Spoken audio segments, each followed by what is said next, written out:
myocarditis and other adverse events associated with the COVID-19 injections, I asked Dr. Joel Walscock, an orthopedic surgeon injured by the COVID injections, to describe how those suffering from COVID injection injuries felt. His one-word answer: abandoned. The purpose of today's hearing, titled Voices of the Vaccine Injured, is very simple: to give a platform to those individuals and families who have been abandoned, their injuries and suffering dismissed and forgotten. In addition, we will also hear from witnesses whose lives were devastated by fatal cases of severe influenza. We all fear death and disease. The appeal of a simple shot that can prevent both is obvious and powerful. Unfortunately, this strong appeal has overridden critical thinking and prevented rigorous cost-benefit analysis from being done. The faith in vaccines and vaccination policy is protected with religious-like zeal, and those questioning them are viewed as apostates, dangerous apostates, more than deserving of the scorn, vilification, and retribution heaped upon them. An open-minded review of the history of vaccination dating back to Edward Jenner, the creator of the smallpox vaccine, is both interesting and enlightening. Reading books like Dissolving Illusions, Turtles All the Way Down, and Vaccines, Mythology, Ideology, and Reality, or a May 21st, 2025 Substack by Toby Rogers titled Mapping the Entire Field of Autism Causation Studies in One Article, certainly opened my eyes, and I sincerely hope will open millions more. And while I haven't mentioned it, I'd like to enter Toby Rogers' article, Substack, into the record without objection. It'll be entered.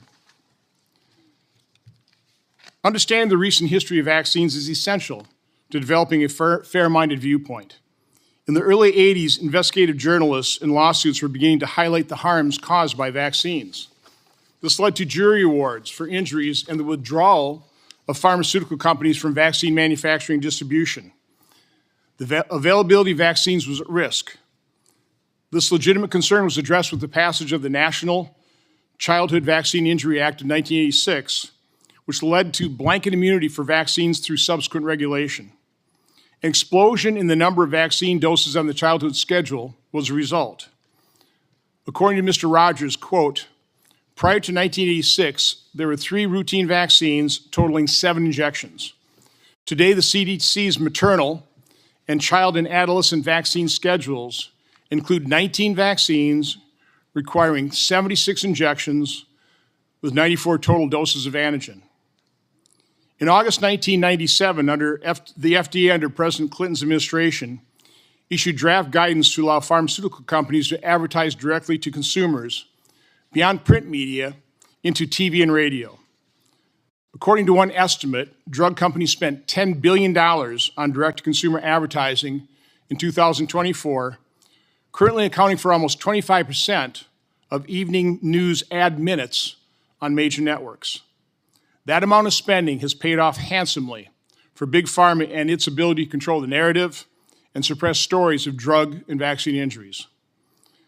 But to understand the true reality we face, there's nothing like hearing from those who have suffered the adverse events that are rarely acknowledged by the medical establishment, federal health agencies, and the corporate media. Today we have 5 witnesses who will tell how drug and vaccine injuries have impacted their lives. We will also hear from 2 witnesses who advocate for, quote, routine immunizations across the lifespan, unquote, because they lost loved ones from a disease vaccines were intended to prevent. Thank you for all taking the time to appear before us today. As difficult as it will be for you to testify today, it's important for the American public to hear your testimony. Senator Blumenthal. Thank you, Mr. Chairman. Welcome to our witnesses and welcome to all the visitors who have come to this hearing. I suspect that we have diverse views in our audience, and I welcome all of you, regardless of your views, because I think your being here is immensely important to give voices and faces to what we will hear from our witnesses by way of their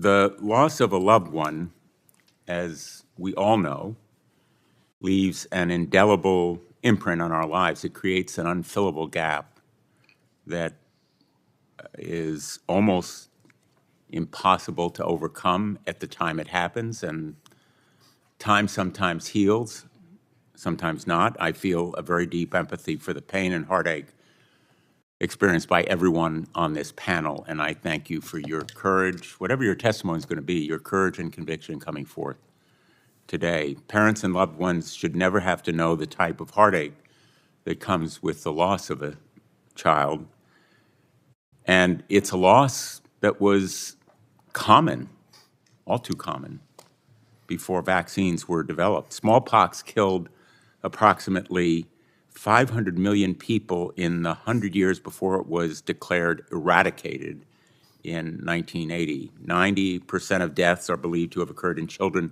under 10 years old. But that risk was eliminated thanks to vaccines that led to smallpox becoming the only disease to have been completely wiped out on the globe.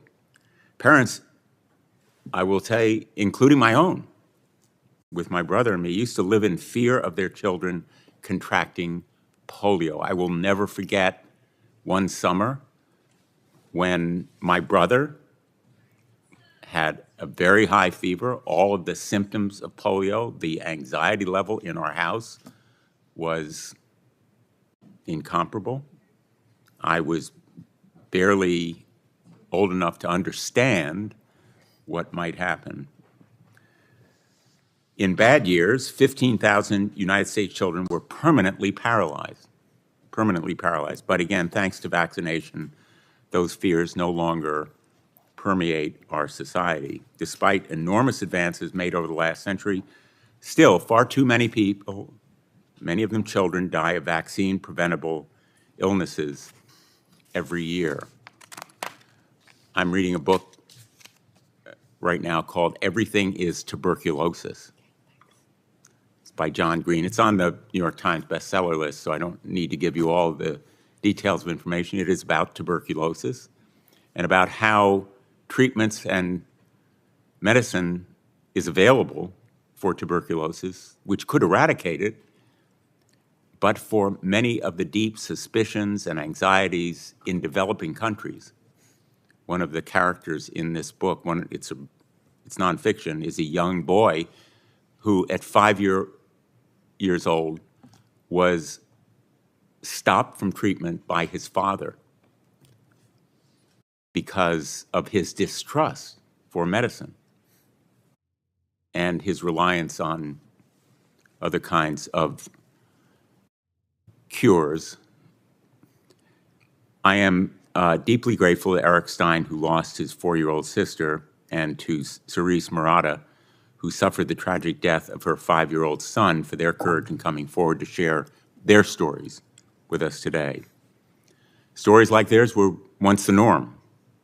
At the beginning of the last century, infant mortality in the United States was more than 100 times higher than it is today, and over 60% of those dead children succumbed to infectious disease. A century later, thanks to, in large part, widespread vaccination, that figure has dropped to 2%.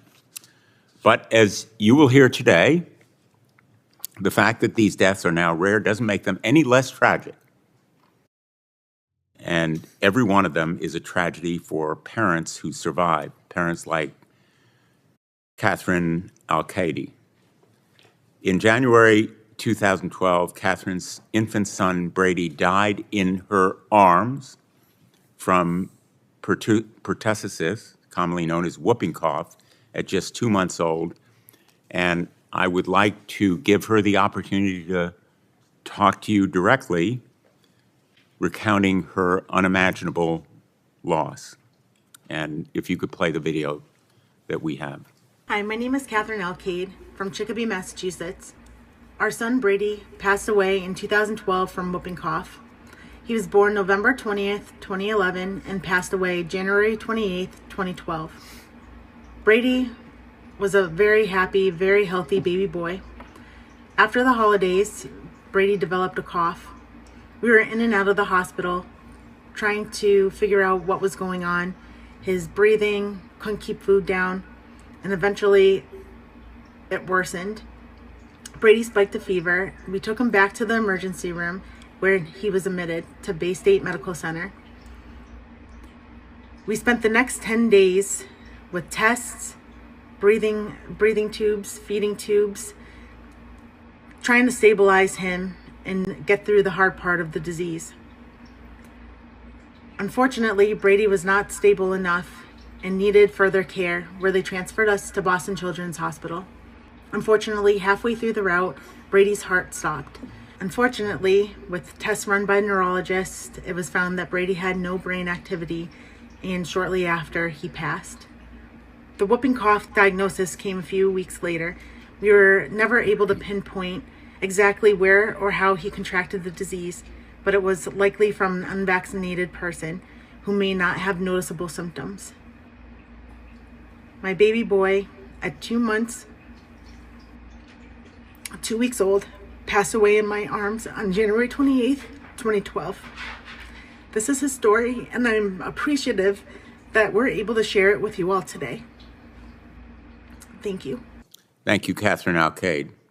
Someone else's decision not to get vaccinated likely caused her child to be taken away from her, devastating her family. I fear stories like Catherine's will become more and more common in the years ahead. This year, the United States is on track to record more cases of whooping cough than it has in 7 decades. Already, at least 3 children have died, and this disease is just the beginning. Rates of vaccination against a range of debilitating and deadly diseases have fallen rapidly in the last few years, driven by unfounded claims from opportunistic actors. We're already paying a price. 25 years ago, measles was declared eliminated in the United States of America, but barely halfway through this year, our country has more cases of measles than it has had for more than 3 decades. 3 people, 2 of them children, are dead. And I have a poster with some of the measles headlines.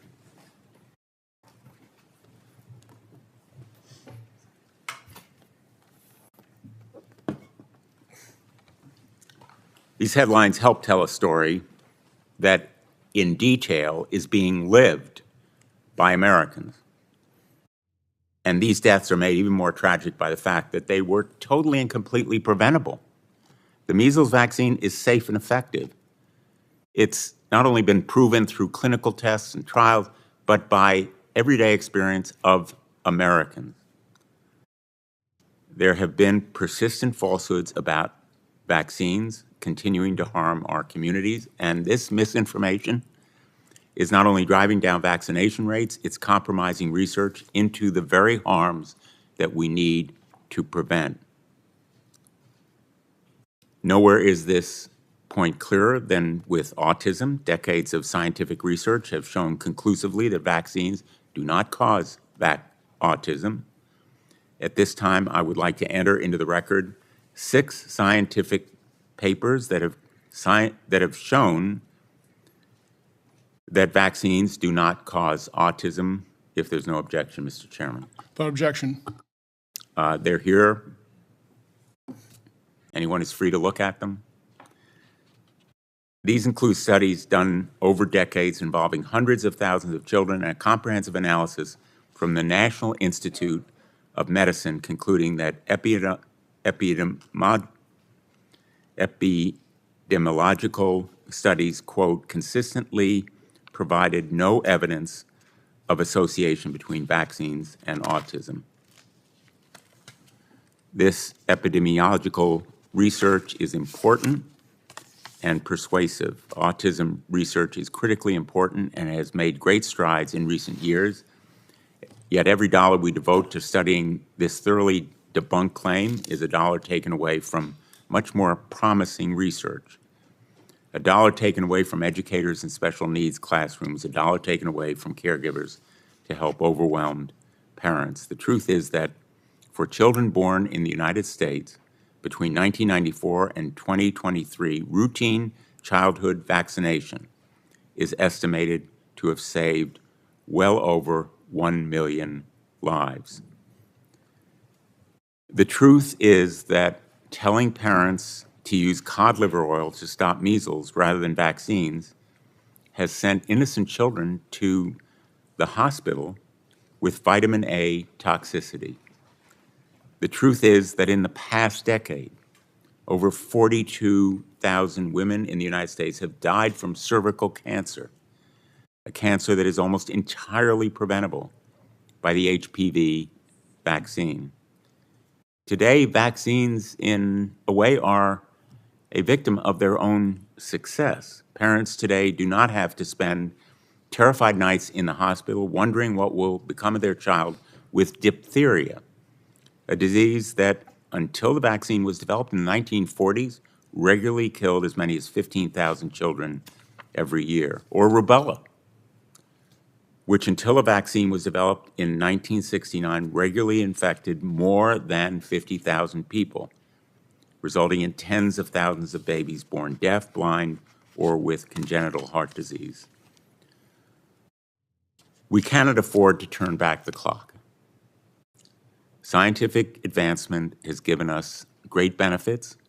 We need to make sure that every medicine, every vaccine, every treatment or cure available to Americans goes through proper testing and clinical trials and is proved to be safe and effective. Nobody wants Americans exposed to side effects or dangers as a result of any medical treatment. But we should be mindful of the benefits after they are proven safe and effective, the scientifically proven benefits. And I want to thank our witnesses for coming forward today to share your views, your stories. We look forward to learning from you and working to make America safer and healthier. Thank you, Mr. Chairman. Thank you, Senator Blumenthal. The truth is, vaccine injuries are real and they've been ignored. Let's go to a video before we swear in the witnesses.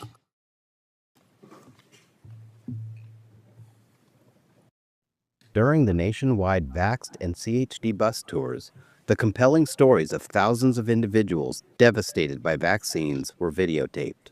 The two bus tours together collected over 12,000 signatures on behalf of people who were injured or died from vaccines. What follows is a small sample of the 2,400 video testimonies obtained during those tours.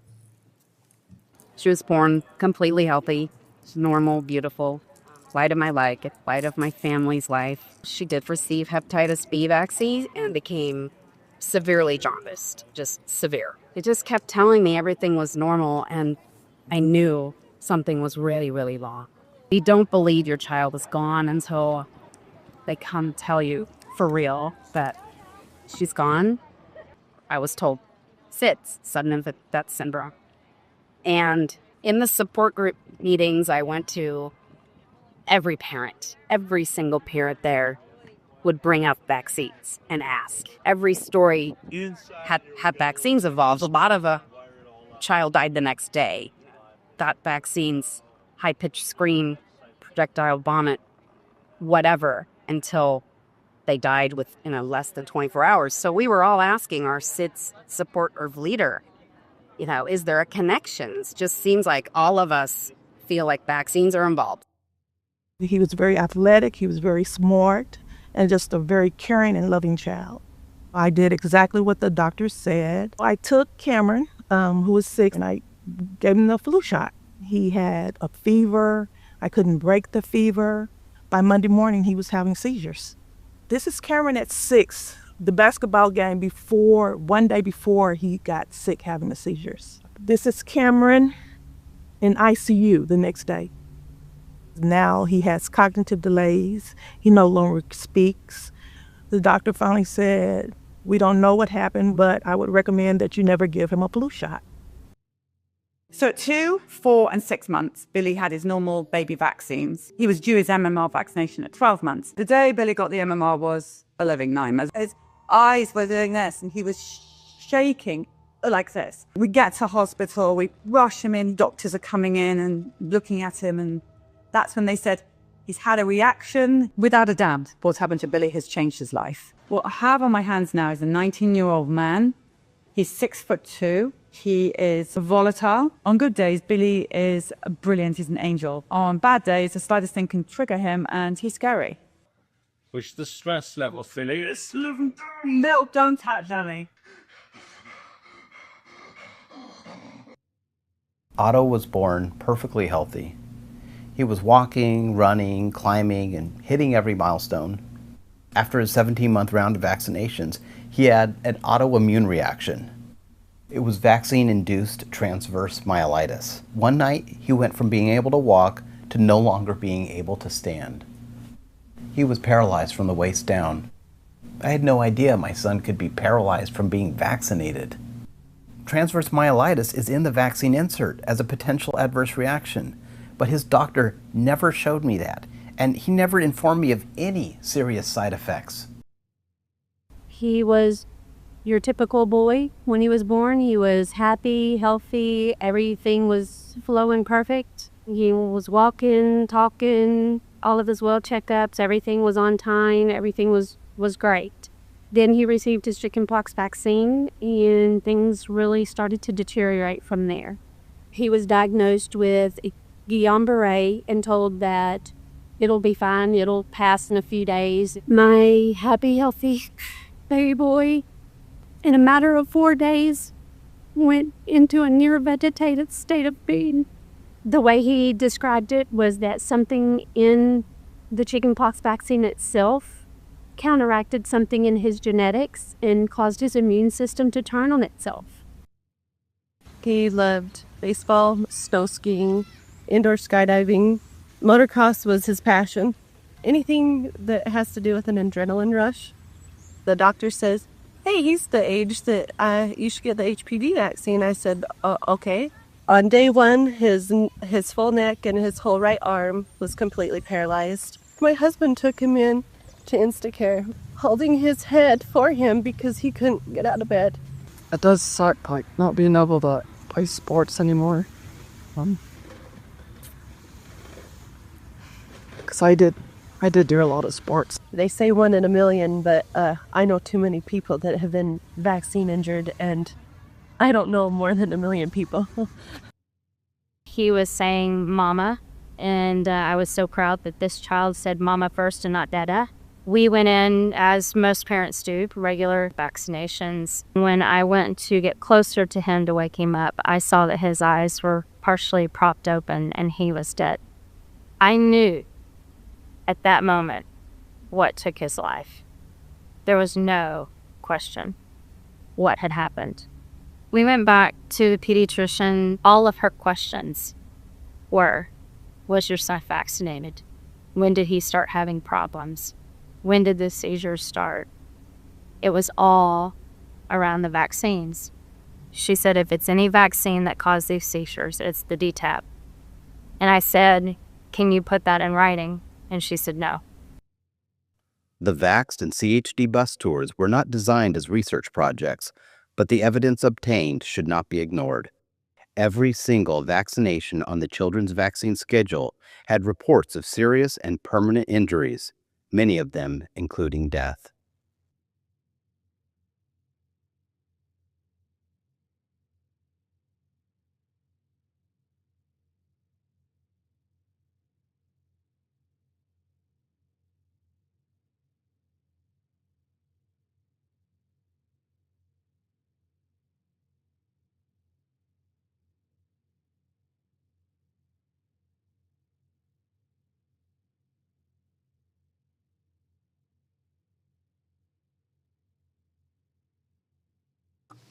Okay, thank you.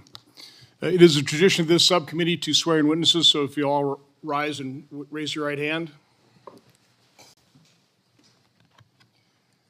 Do you swear the testimony you will give before this subcommittee will be the truth, the whole truth, and nothing but the truth, so help you God? Please be seated. Our first witness is Miss Emily Tarsell. Ms. Tarsell is a retired psychotherapist and former president of the Licensed Clinical Professional Counselors of Maryland. She's here today to talk about her daughter, Christina. Ms. Tarsell. Chairman Johnson and committee members, thank you for this important hearing.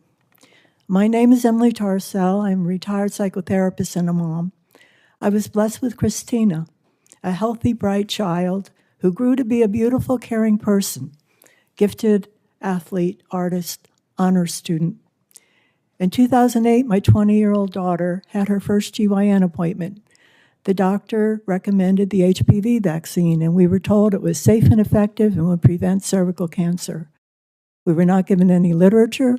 We were not told of any adverse side effects.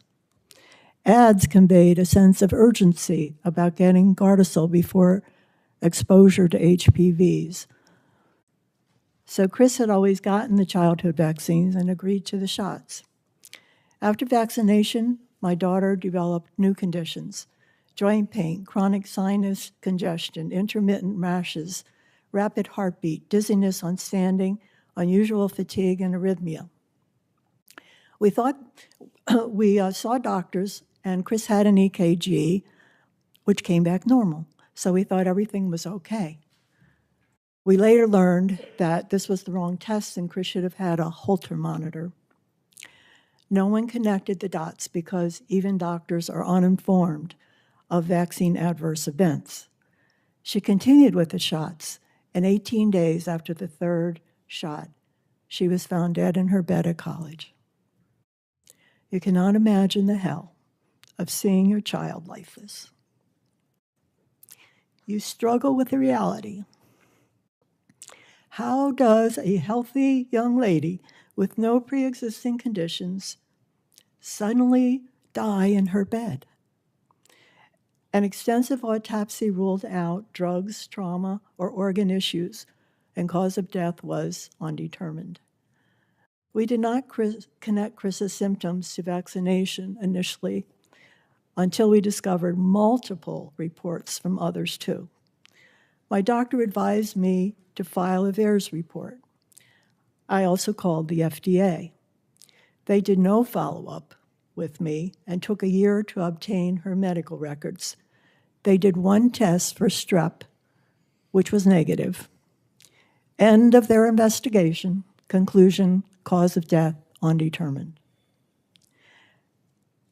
Merck, the manufacturer, also filed a VAERS report and gave a false and unsubstantiated explanation for Chris's death.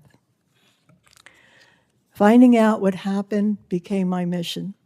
I connected with other moms, experts, reporters, and with Diane Harper, the lead investigator during clinical trials for Gardasil.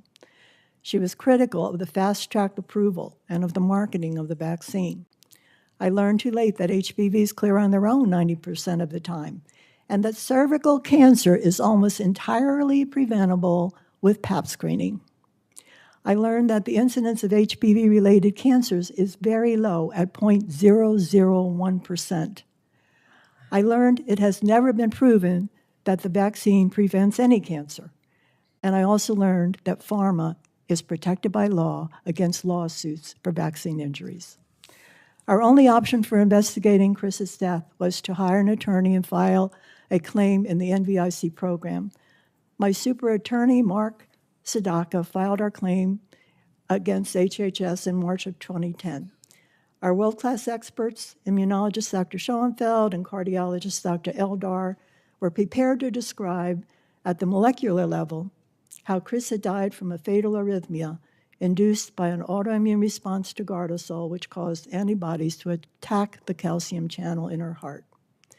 After 8 years of litigation, HHS conceded by preponderance of the evidence that Chris died from her HPV vaccinations. Chris died from a vaccine she never needed, which was falsely advertised to prevent cervical cancer. She was the 23rd of 32 deaths reported in 2009.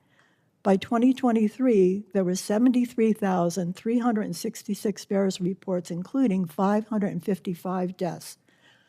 only 1% get reported. Additionally, of that 1%, almost 70% of the reports came from Merck, and 9 out of 10 of those reports lack sufficient information for follow-up. And despite this gross underreporting, FDA stated there were 3 times more adverse events reports for Gardasil than all other vaccines combined before COVID. The public has been misled and misinformed about the risk and benefits of the HPV vaccine. And to that end, I am here on behalf of Chris to raise awareness to help others. Our website, GardasilHPVTruths.com, has much documented information, including 90-plus studies. Thank you for listening. Thank you, Ms. Tarsell. I would ask all the witnesses to speak right into your microphones there so we can hear you. Next witness is Mr. Eric Stein. He's the Marketing, Communications, and Programs Specialist for Families Fighting Flu. He's here today to talk about his sister, Jessica. Mr. Stein. Dear Senator Johnson, Senator Blumenthal, and other members of the subcommittee. First, I want to thank you all for having me speak today. Like you said, my name is Eric Stein, and I'm a flu survivor and brother of Jessica Stein. My family lost Jessica to the flu when I was 2 years old and she was 4 years old. I have a photo here of Jessica and I together when we were both alive. We went to preschool together, and in early January of 2002, there was a virus going around our school. Both Jessica and I got sick and missed a couple days of school, but we ultimately both recovered and returned to school like everything was normal. When we came back to school, we were doing everything as normal, going to classes, going to birthday parties, going to hang out with our friends.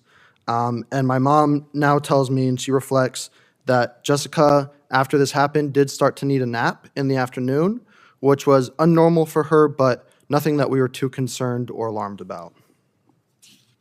In late January, Jessica seemed to relapse. She had mild fever, she was vomiting, she was becoming dehydrated, and after a couple of calls to our pediatrician, they told us to walk, not run, to the hospital and get her checked on.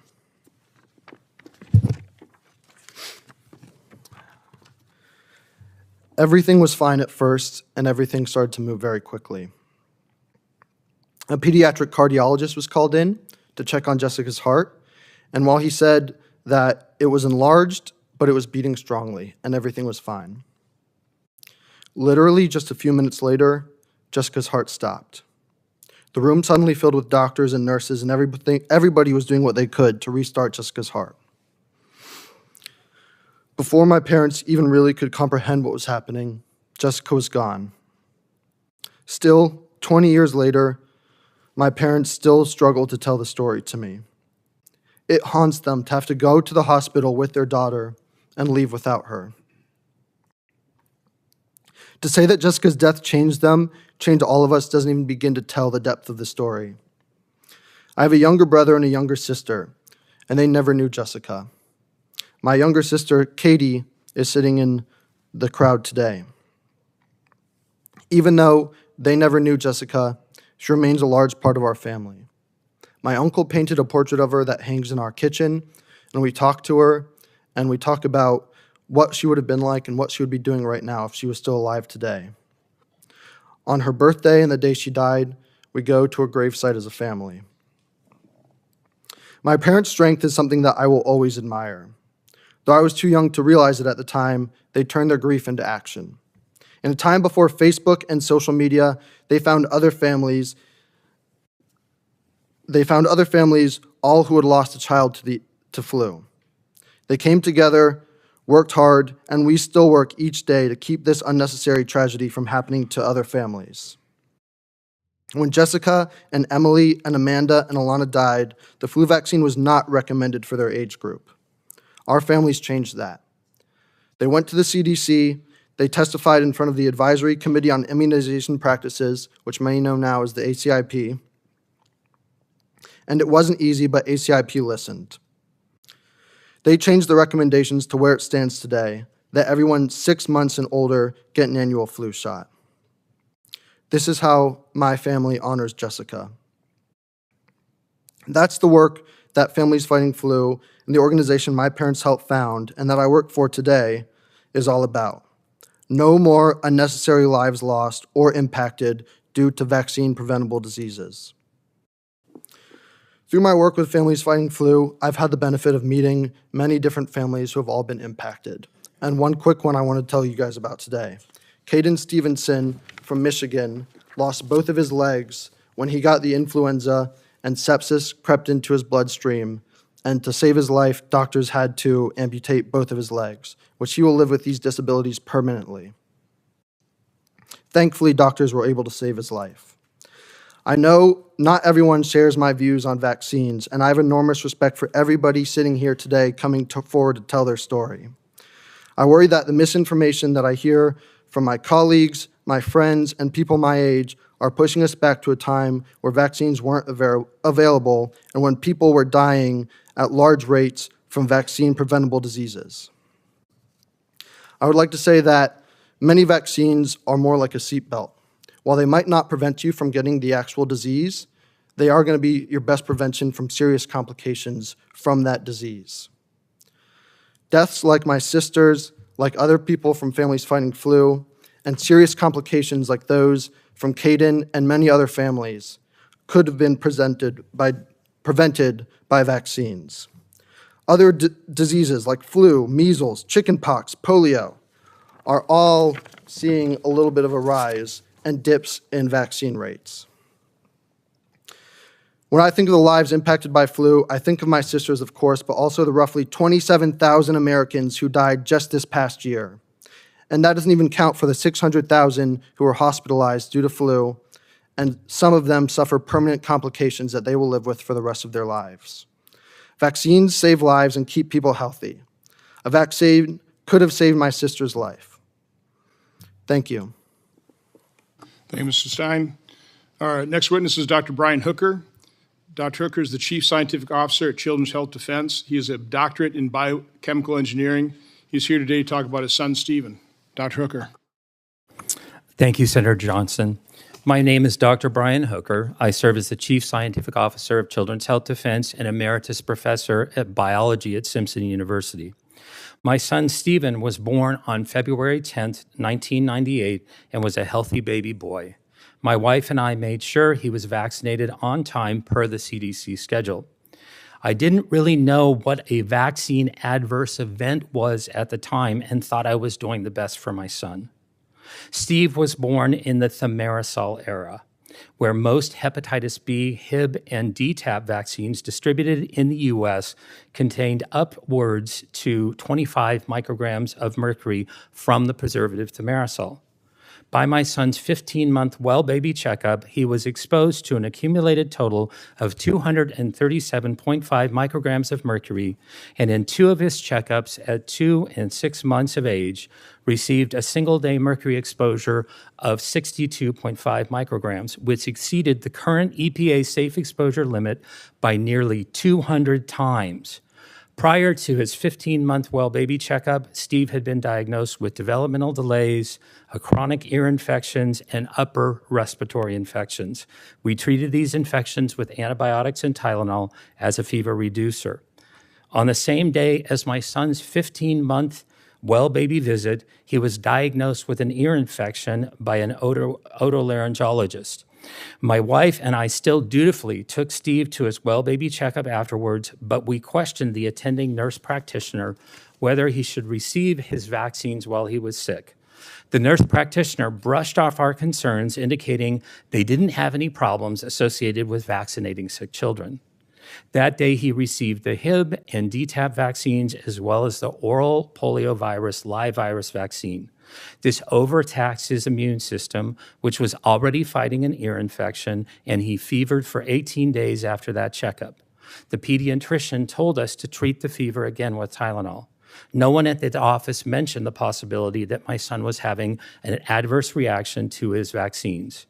After his fever, he very quickly and severely regressed. He stopped talking altogether. He did not respond to his name. He lost all joint attention, would constantly stare into space, and even lost his ability to walk unassisted for the first 3 months following vaccination. His bowel movements were either explosive diarrhea or debilitating constipation. At his 18-month checkup, he was diagnosed with full-blown autism by the same pediatrician who gave him all of his vaccines. Not only does my son have autism, but he has also been diagnosed with mitochondrial dysfunction, tics, speech and language delays, non-organic sleep disorder, sensory integration dysfunction, ileitis, colitis, esophagitis, and whole body dyspraxia. At 27 years old, he still cannot speak. My son was a petitioner in the National Vaccine Injury Compensation Program for 16 years before his case was thrown out by the special master prior to oral arguments. Vaccine courts, with its capricious statute of limitations, would not consider any vaccines prior to his 15-month shots and ruled that he had had autism earlier because he was pulling his ears at 6 months. No one in the DOJ directly opposing my son in court seemed to notice that he was pulling his ears because of recurrent ear infections. My son requires 24/7 care, and his severe dyspraxia means that he is a prisoner in his own body, a body that betrays every time he tries to execute any intentional task, such as eating, talking, walking, grabbing, or grasping any object. He also suffers excruciating chronic pain due to gut dysbiosis and neuroinflammation. Nobody wants to see their child go through chronic debilitating pain. My son will never pay taxes. He will never hold a job. He will never play baseball. He will never write a poem. He will never go out on a date. He needs assistance despite his best efforts and despite his best wishes. He needs assistance toileting every time. Society does not want to acknowledge vaccine injury, period. Our story is not welcome in the news media, and social media completely censors us. My family has been gaslighted repeatedly, and my son's medical history has become fodder for astroturfers' blogs, as well as the CDC researchers armchair quarterbacking his vaccine injury case. My son's life has been ruined physically and emotionally, and he is persecuted by the mere fact that he exists. Life is hard, but Jesus Christ is good every day. Thank you, Dr. Hooker. Our next witness is Dr. Robert Sullivan. Dr. Sullivan is a licensed physician and board-certified anesthesiologist with over 20 years of active practice in Maryland. He is here today to talk about his vaccine injury following his COVID-19 injection. Dr. Sullivan. Thank you, Senators. My story is not as bad. The same month I received my first COVID mRNA shot, I was featured in the Wall Street Journal's What's Your Workout column for aerial circus arts. I was strong, healthy, and thriving. Just 3 weeks after my second dose, I couldn't go up a flight of stairs without gasping for air. I became short of breath doing even simple things, walking, standing, even speaking. I had constant chest pressure, arrhythmias, and overwhelming fatigue. I cannot overstate the misery. It felt like my body was failing me. I was experiencing right heart failure. Still, I questioned myself. Was this real or in my head? Then an echocardiogram confirmed the damage. I was relieved that it wasn't imagined and stunned to realize this is how I likely die. The diagnosis was pulmonary hypertension. I had damage and narrowing of the blood vessels in my lungs, restricting blood flow and straining the heart. This isn't like regular high blood pressure. Pulmonary hypertension is usually progressive and fatal even with treatment. There is no cure. It felt like a death sentence. I reported my case to VAERS, the Vaccine Adverse Event Reporting System. Most doctors I know had never heard of it. Fewer understood that it carries mandatory reporting requirements. I was never taught about VAERS in medical school. I'm told it still isn't. Eventually, VAERS collected my medical records. I expected to hear from the FDA or CDC. I never did. I believed in the system. I believed I would be heard. When I wasn't, I channeled that disbelief into collaborating with the British Medical Journal on a report about the system's failures. What I learned is chilling. If you are harmed, you are on your own. I've had to adapt. Maybe some of the novel treatments I tried helped. On the outside, I look fine. I returned to running, even to aerial arts. That brings me joy, but also unease. I've lost half my lung capacity. If I can look this normal while carrying that much damage, how many others are out there suffering silently? In researching my condition, I found the Georgetown scientist who predicted my specific problem. The very same month of the vaccine rollout, he warned that spike protein exposure, whether from the virus or from the shot, could harm the blood vessels in the lungs and placenta. Spike protein itself from the SARS-1 virus, SARS-1, also caused vascular damage in animals. I learned many hospitalized COVID patients developed pulmonary hypertension. Autopsies showed the same kind of lung vessel damage I had. Long COVID patients with persistent breathlessness have the same findings. As in my case, their symptoms improve, but the damage remains. We now know the SARS-CoV-2 spike protein can damage the lungs, heart, and brain in animals. It is toxic, irrefutably so. I know that's uncomfortable to hear. One study found athletes who got mRNA boosters saw drops in aerobic capacity equivalent to aging 5 to 10 years in just 1 week. Why is this? I now see colleagues and patients struggling with daily tasks. Many are limited by unexplained shortness of breath. Could this be a spectrum of vascular damage like what happened to me? These are urgent questions. This is not normal aging. This is not simple deconditioning. Until we study this systematically, we won't know how many have been injured by COVID or by the spike protein itself. Our medical system must honor its foundational oath, do no harm. When harm does occur, the right thing is to recognize it, acknowledge suffering, and work to relieve it while advancing research into safer therapies. Government must serve as a safeguard, restoring accountability, transparency, and public trust. And above all, every medical decision must be grounded in truly informed consent. Patients deserve and demand clear, honest information. The freedom to decide what's right for them is a right. Mandatory medicine is not medicine. Acknowledgement matters, being seen, heard, and believed. That is the first and perhaps most important step in healing. To others who have been harmed, I see you. While our injuries differ, I understand the suffering and isolation that comes when the system meant to protect you instead abandons you. I believe you. Senator Johnson and members of the committee, thank you for giving us this opportunity to start to heal. Thank you, Dr. Sullivan. Our next witness is Ms. Billy Tommey. Ms. Tommey is the director of Children's Health Defense TV and is an internationally recognized health freedom advocate, filmmaker, and author. She is here today to talk about her son, Billy. Ms. Tommey. My son Billy entered the world as a healthy, perfect baby with an APGAR score that reflected his perfection. We followed every wellness check, every vaccination schedule, believing in the system that promised our child safety. For his entire first year, Billy thrived, meeting milestones, crawling, babbling, growing. Yet everything changed at 13 months, the day he received the MMR vaccine, the only one on the schedule back then. That day, I walked into the doctor's office, trusting the advice of professionals who emphasized the importance of vaccinating against deadly diseases like measles. Billy had just finished a round of antibiotics, but the nurse reassured me that the MMR vaccine was essential. Like any diligent parent, I followed these instructions. Hours after the vaccination, Billy's perfect world shattered. He became lethargic, sleeping for long stretches. When my husband came home that afternoon and went to check on him, Billy was convulsing, his tiny body gripped by seizures.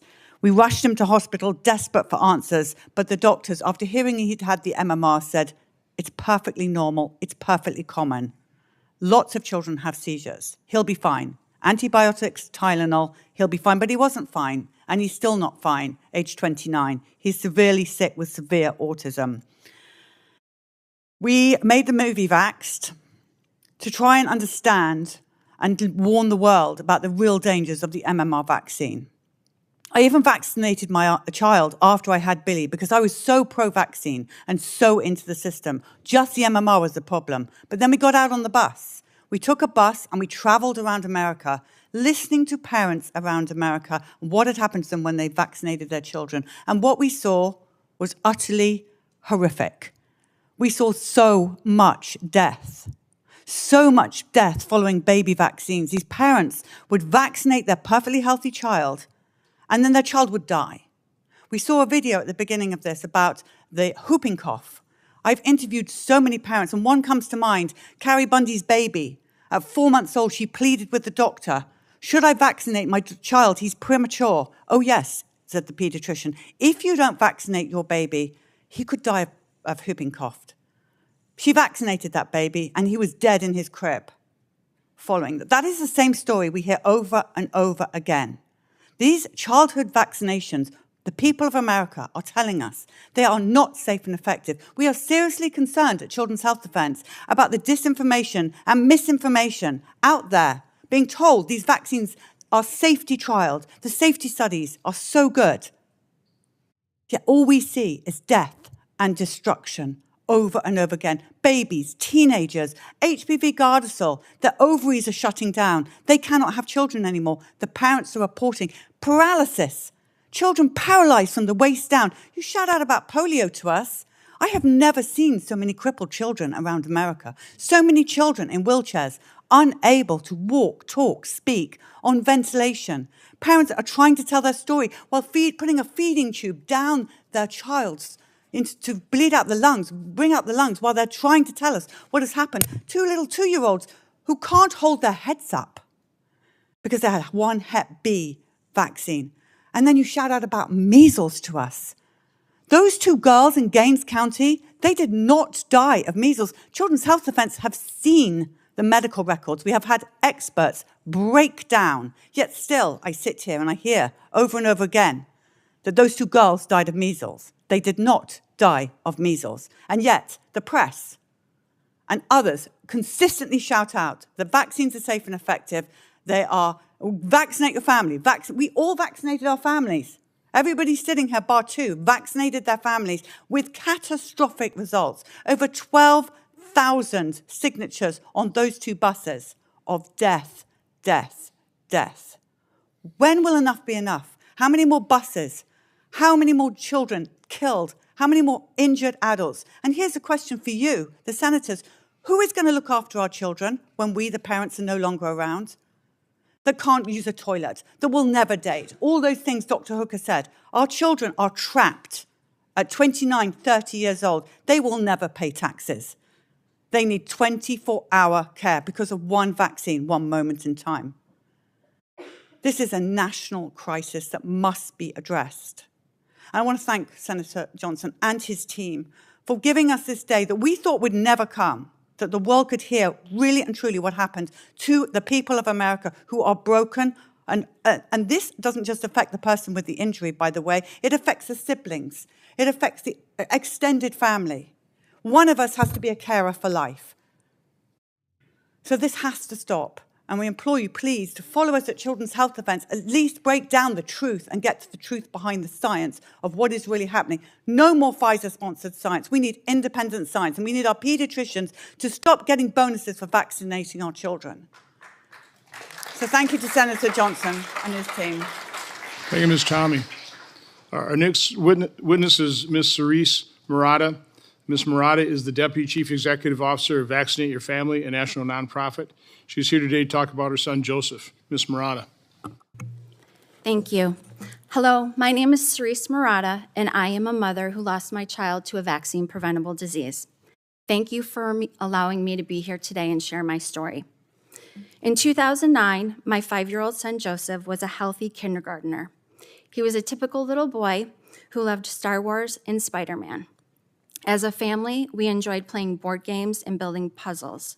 Joseph was smart, funny, and inquisitive. Simply put, he was one of the joys of my life. I was a protective mother, and like other parents, I always tried my best to keep my children safe. To be honest, the thought of losing a child to a vaccine-preventable disease never occurred to me. At the time, I incorrectly thought that these diseases were a thing of the past, until I lost my son Joseph to flu during the H1N1 pandemic in October 2009. This is a picture of Joseph. The H1N1 flu vaccine that could have saved his life was not available in our community until 2 weeks after he died.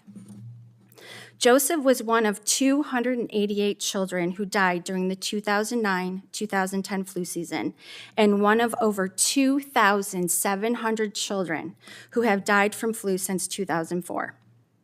Just this past flu season, 260 children have died from flu, the highest number of pediatric flu deaths we have on record for a non-pandemic year.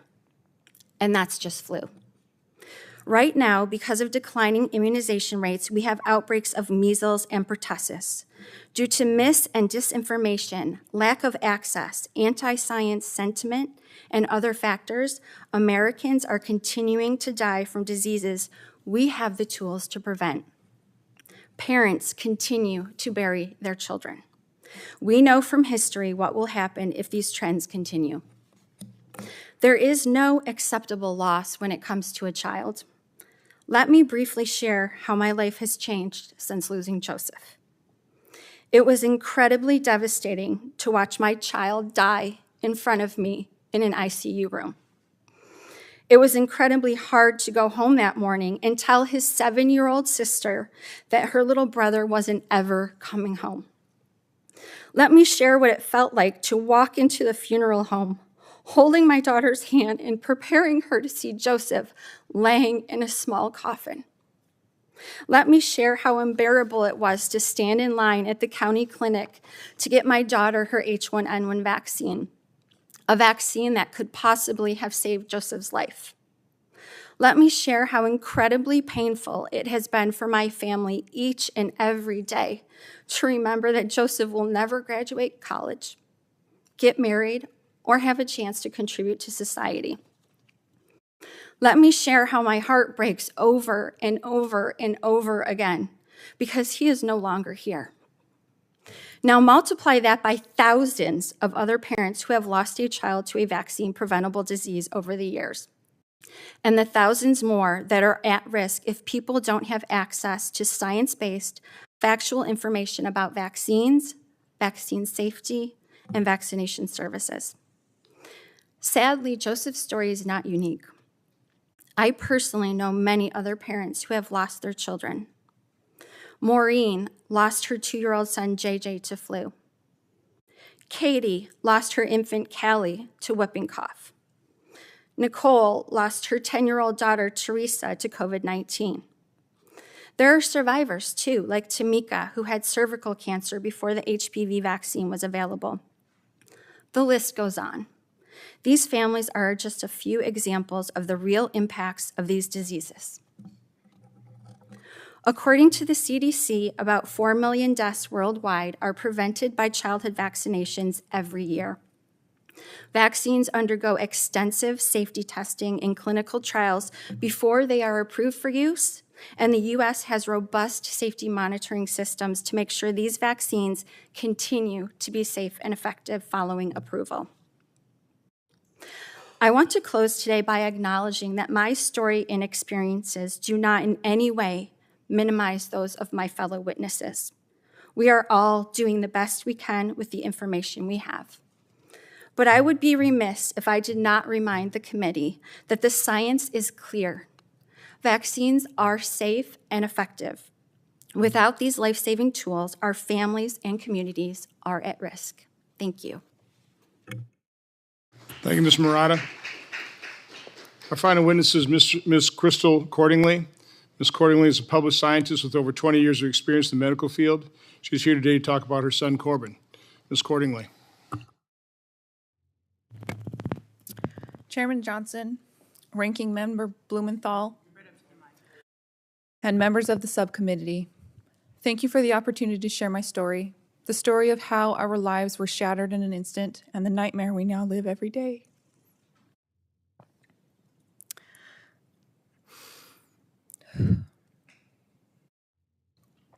My name is Krystle Cordingley. I'm a mother of 5, and this is about my son, Corbin D. Cordingley. He was born on September 2nd, 2012, healthy, vibrant, and perfect. He hit all of his milestones early and was a bright, loving, and busy little boy. Our life before his death was full of love, joy, and innocence. I am a scientist and fully believed in the safety and effectiveness of vaccines. I never questioned them. I thought I was protecting my children by following the CDC's vaccination schedule. Corbin received all of his routine vaccines on time, including his 12-month shots 43 days prior to his death. On October 18th, 2013, I took him in for a combo flu shot that would be administered in 2 doses. He seemed fully recovered from a recent cold, and it was a normal day. I fed my kids lunch, prepped dinner, and left for an evening shift at the hospital. That afternoon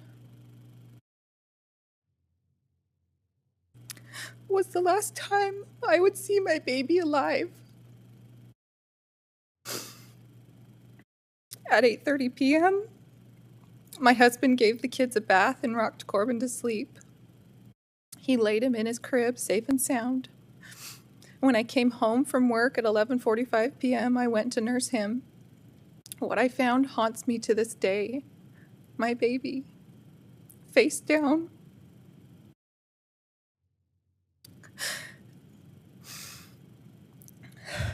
Fists clenched, arms stiff straight to his side, body stiff and unresponsive. I screamed for my husband to call 911 and immediately started CPR.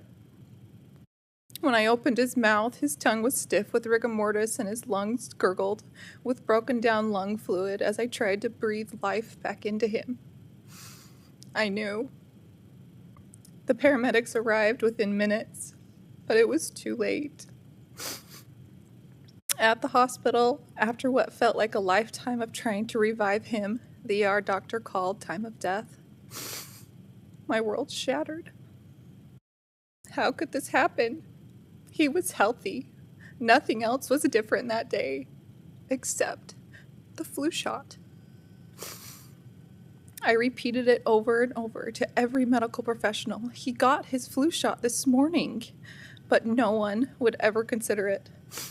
I was brushed off, told it couldn't have been the vaccine. I was gaslit into believing some babies just die. But no, they don't. Not like this.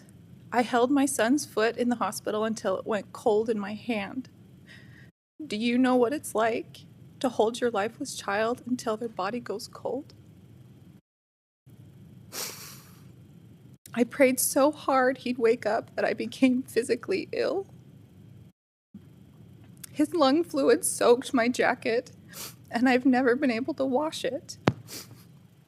It's still in his laundry basket, along with all his other dirty clothes, untouched. Days later, I called to cancel his follow-up flu shot and told the pediatrician Corbin had died. Her immediate response was, "I don't believe the shot had anything to do with it." The medical examiner said the same, even after I asked her to send out testing. A month later, she admitted she forgot. When she finally did send tests, none of them had anything to do with determining whether the flu shot played a role in his death. Still searching for answers, we did every genetic test available. Myself, my husband, and our daughter. All clear. 2 years later, I submitted Corbin to a research study. They tested his brainstem and hippocampus. The lead researcher called me personally shocked. She said the damage and scarring she saw was typical in SIDS cases, but Corbin wasn't an infant. He was 13 months old, and he was perfectly healthy. Damage, not defects, not abnormalities, damage to his brain. Despite the pediatrician denying the vaccine's role to my face, I found a note in Corbyn's records that she had filed a VAERS report just days after his death. She never told me. The report said, "The parents will not be contacted." She also suggested I continue vaccinating my other children and offered hospital observation after each dose. Why offer observation if vaccines are safe? I was never given informed consent. I was never told about the lack of long-term safety studies. I was never told about the ingredients like polysorbate 80 or the fact that true placebos were never used in many vaccine trials. I was given a simple sheet saying to expect a fever and use Tylenol. I wish someone had warned me. I wish I had been told to research the vaccine inserts, to look deeper, to look at the history, the true history. I wish I had the chance to fight for his life in the hospital, or given any kind of chance. I speak today not only to honor Corbyn's memory, but to urge you to ask the hard questions. Parents deserve the truth. We deserve real informed consent, because no parent should have to live the nightmare I do. To all the parents listening, you can never unvaccinate, but you can wait. Wait until it's truly proven safe. One shot, one decision, one moment. That's all it takes to shatter a family forever. Thank you. Thank you, Ms. Cordingley.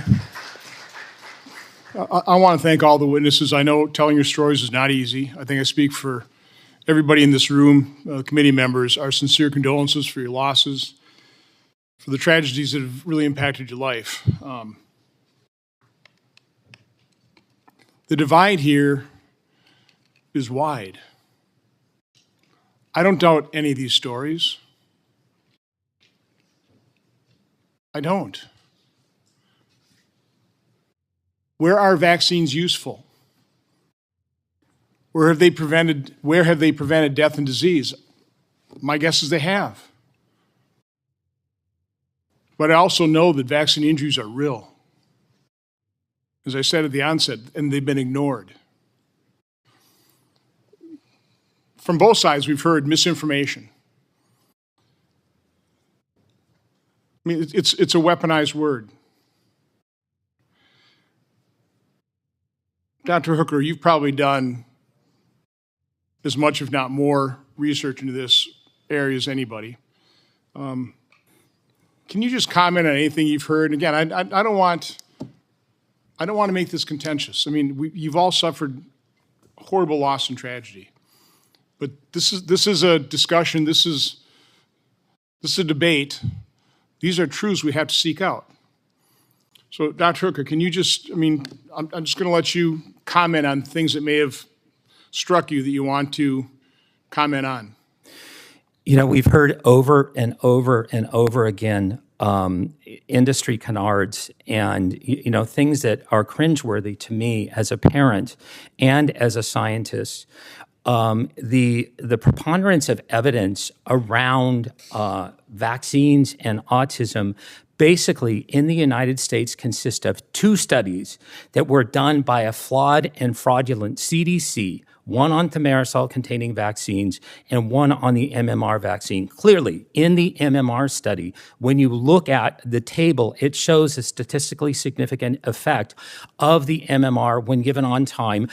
67% more boys getting the vaccine on time get autism diagnosis than those that merely wait until 3 years of age. Now, I had a whistleblower come forward to me to tell this information, Dr. William Thompson, in 2013 and 2014. We also know that the Verstraeten study in 2003 is also flawed, fraught with errors, and fraudulent, accusing them of directly cherry-picking information from the vaccine safety data link because of issues with clinics. Now, there is a hole in the science around vaccines and autism that you can drive a Mack truck through. You can't just look at one vaccine and one component and then wave your pixie dust and say they're safe. That is just not a fact, and that is just not how science works. Dr. Hook, you mentioned Bill Thompson, and he was featured in the first movie, Vaxxed. Can you tell the story about that particular MMR study that I think identified a link between autism and MMR in black young men, right? That is correct. Tell about the story about the CDC officials that gathered with their data, and was it a shredder? Tell about the story of them coming together and destroying the evidence, but Dr. Thompson did not do so. Dr. Thompson did not do so. Tell the story, though. I will, yes. The CDC scientist who was the lead epidemiologist on this MMR study was Dr. William Thompson. He came forward to me in 2013 through a series of phone calls, and we were in close contact for 10 months. What happened was he found the African-American effect, that African-Americans were over 200% more likely, and African-American males over 300% more likely to get an autism diagnosis if they got the MMR vaccine on time versus if they were received the vaccine after 3 years of age. And when they got that evidence, when they got that information, they were told directly by the supervisors on the study, the same supervisors who were the co-authors of the Agent Orange. Oh, wait, go ahead and name names. Yes, Dr. Colleen Boyle and Dr. Frank DiStefano. They were ordered directly to destroy evidence and destroy federal records in violation of the Federal Records Act as amended in September of 2002. That information was destroyed. Dr. Thompson shared that information with me directly. I repeated the analysis, did the exact same analysis, and I got the exact same result. African-American males, when they get the MMR on time, are 3.5 times more likely to get an autism diagnosis than if you wait simply until after 3 years. So that would show a link. And again, I think that is correct. The important part of this story is not only that, but the fact that you had federal health agency officials destroy evidence of that fact. They gathered everybody in office, right? And they literally all brought the evidence and they destroyed it together, except for Dr. Thompson. He kept the evidence, correct? That is correct. Okay.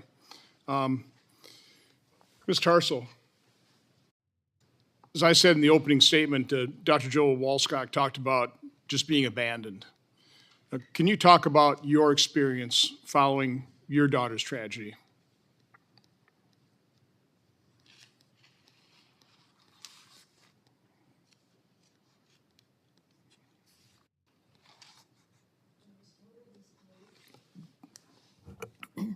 There was total disbelief in what happened. I was home alone when a police officer came to my house to tell me they found my daughter dead in her bed and they didn't know what happened. It took quite a while for us to begin to put the pieces together. And I understand from the other panelists here that initially one would never suspect it was vaccine related because we've been told they're safe and effective and prevent whatever it is they're designed to prevent. When that first became evident that other people, at the time, Gardasil had only been licensed 2 years before, so at the time, there was little literature known online, but I began to connect with other parents and moms and researchers online. It's like, there's a whole lot that we're not being told. And that's devastating to not be informed, and as I learned more about it, that we were never told. My daughter never needed that vaccine. She was never at risk of getting cervical cancer. The risk is very low. the HPVs clear on their own. And I'm not the only mom who's gone through that experience, and now they're also pushing it for boys, when they haven't even been able to show that the vaccine causes any cancer that's HPV related. And there's a whole reason for that, because these cancers are very slow growing, and the onset is after age 50. So they're giving it to young adolescents. It was like, I just was blown away. I could not imagine that they would have approved these vaccines and they would continue to do so. And to have Merck lie on their report. The other thing that's come up here in these conversations is people talking about the VAERS reports. That's the first line to determine if there are red flags for injuries after vaccination. And that is a very, very flawed system. I had no idea at the time. But I have learned that, as I said in my talk, that less than 1% get reported. One of the doctors on the panel said he never learned about it in medical school, and they still don't. And how can this be? This is crazy.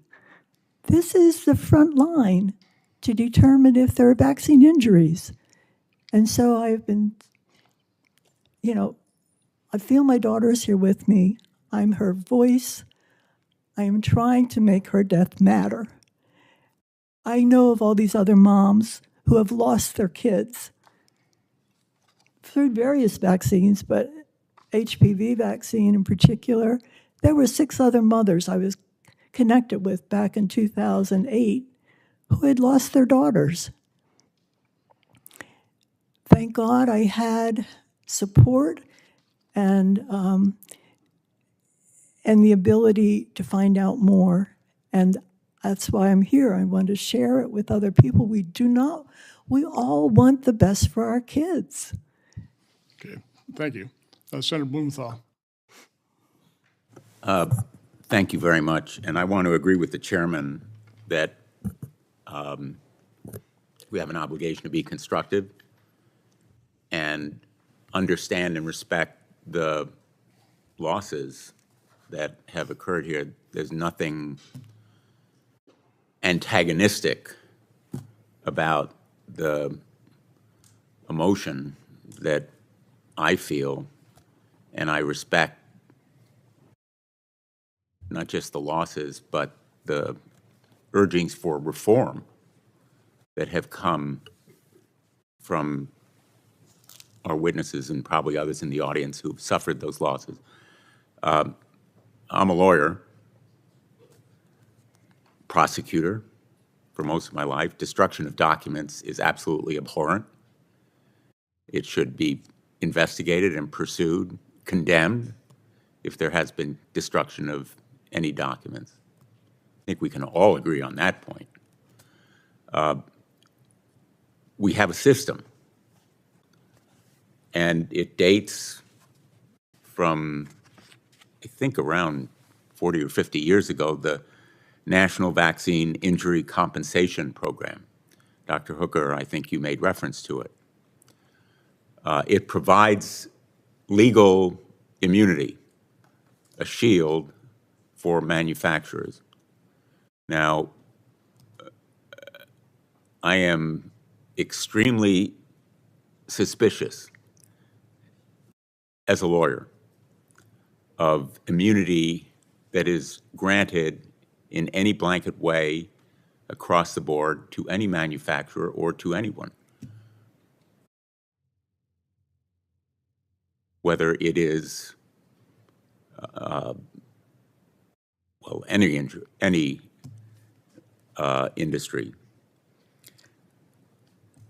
And I would be interested to know whether others among our witnesses here today have sought to pursue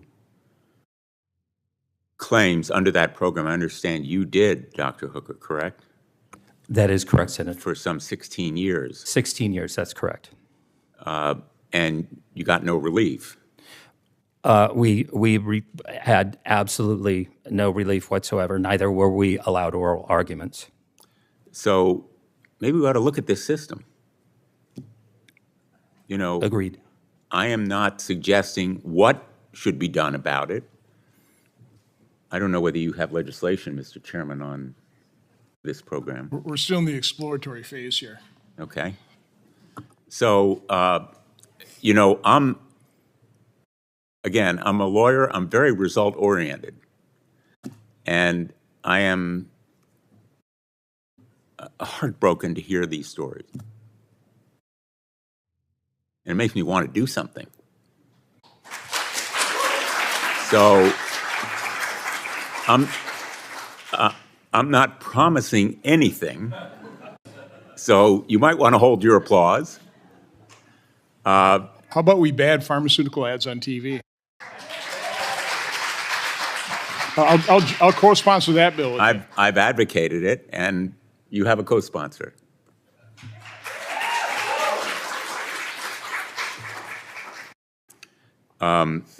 Remember that I'm the state attorney general who helped to lead the lawsuit against big tobacco when that industry denied that smoking caused cancer or any other disease. In fact, some tobacco manufacturers actually advertised that it was good for you to smoke. And they knew at the time, talk about destruction of records, that tobacco addiction, nicotine addiction, and smoking caused cancer. They knew it from their own experiments. They hid it, and then they actually destroyed records. And that is one of the reasons why we won that set of lawsuits when people said no one could ever win, that in effect, they were immune. I don't really think any industry should be immune from legal responsibility. And I'm not going to go into the other industries because I don't want to muddy the waters here. But I would be interested in looking at whether reforms are appropriate and whether, for example, the injury table ought to include other kinds of problems that allegedly are caused, and I use the word allegedly as a lawyer, by problems with vaccines. I am not a scientist. And so I really can't leap to any sort of conclusions here. And that's why in courtrooms we have expert testimony. And lawyers are reprimanded if they testify. So I'm not doing it here. But I do think that we need to be responsible in the way we talk about this issue, not to belittle any claims on one side or the other. And I just want to ask you, Ms. Marotta, whether you have talked to families or individuals who've been affected by measles, whether you have found they've been discouraged from using the vaccine, and what you advise them to do. Thank you for your question, Senator Blumenthal. So at Vaccinate Your Family, we do work with patient advocates that have been impacted like mine, like my story. One particular measles story comes to top of mind for me. His name is Joshua. At the age of 30, he caught measles. He thought he had been vaccinated. He had asked his mother when he got sick, "Hey, Mom, was I vaccinated?" And he found out that he wasn't. He caught measles at his sister's college graduation and ended up in the hospital. Thankfully, he survived, but he had a really long road to recovery. So what we're seeing right now with outbreaks of measles is obviously very concerning to me as a parent. You know, we again want people to have the right information about how they can protect themselves and their families. I don't know personally of any story where someone was discouraged from reporting an injury, so I can't speak to that. Thank you. My time has expired. Thank you, Mr. Chairman. Senator Marino. Thank you, Mr. Chairman, for putting on this hearing. And, you know, a father of 5, 3 grandkids. In fact, my daughter's visiting me today and last night in D.C. Normally I get an alarm clock, but this morning I got a cute little 18-month-old face in front of me to wake me up. So to all of you, I can't even, you know, you say that you can relate. I can't.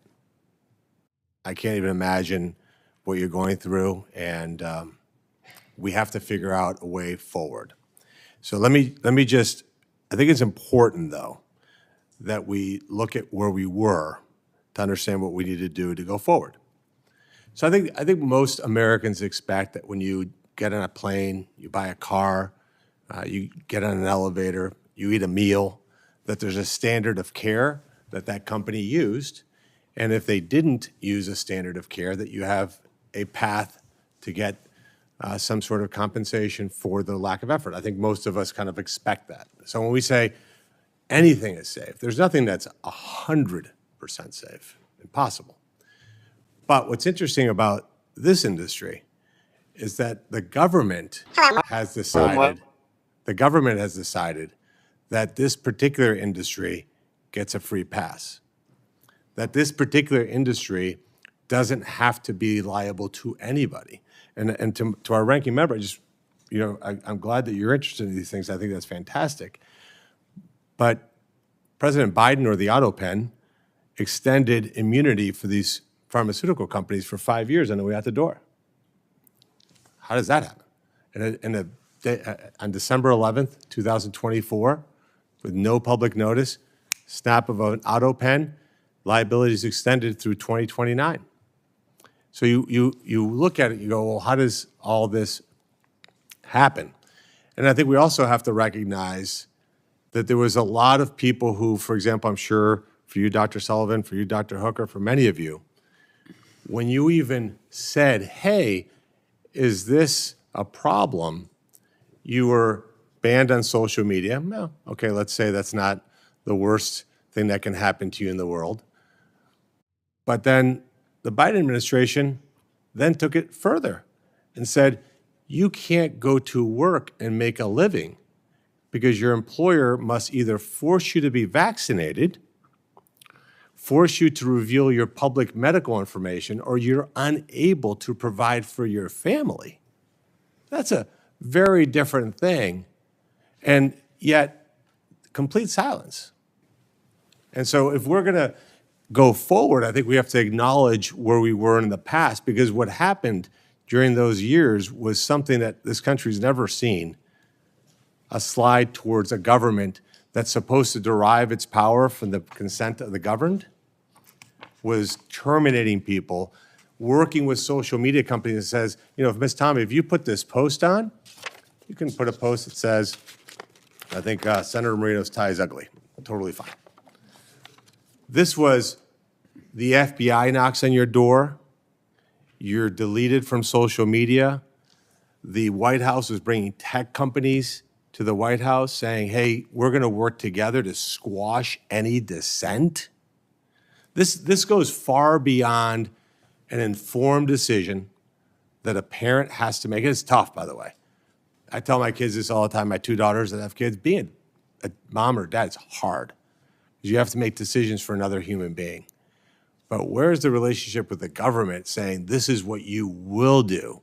And if you don't do these things, there's going to be severe consequences.